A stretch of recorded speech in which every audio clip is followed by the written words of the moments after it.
All India মজলিসে ইত্তেহাদুল মুসলিমিনের প্রধান ও ভারতের লোকসভার সদস্য আসাদুদ্দিন ওয়াইসি দেশটির প্রধানমন্ত্রী নরেন্দ্র মোদীর প্রতি শেখ হাসিনাকে বাংলাদেশে ফেরত পাঠানোর আহ্বান জানিয়েছেন।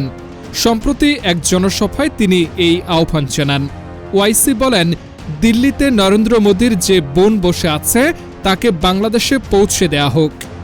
ভারতীয় সংবাদ মাধ্যম ইকোনমিক টাইমসের খবরে বলা হয়েছে, ওয়াইসি বলেন, মহারাষ্ট্রের সরকার মুম্বাইয়ের জনগণকে বলছে আমরা বাংলাদেশিদের তাড়িয়ে দিয়েছি, আরও একজনকে তাড়িয়ে দিন না। মোদিজির বোন হিসেবে দিল্লিতে যে বসে আছে আপনারা কি চান জনাবাকে বাংলাদেশে ফেরত পাঠানো হোক?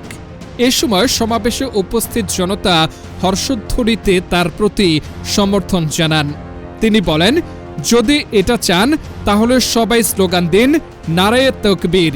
তার আহ্বানের জবাবে উপস্থিত জনতা আল্লাহু আকবার বলে ওঠে। এ সময় তিনি ভারতের প্রধানমন্ত্রী নরেন্দ্র মোদীকে উদ্দেশ্য করে বলেন, মোদীজি, এই আওয়াজ শুনুন, তাকে নিয়ে যান, তাকে বের করে দিন, তাকে বাংলাদেশে পৌঁছে দিন।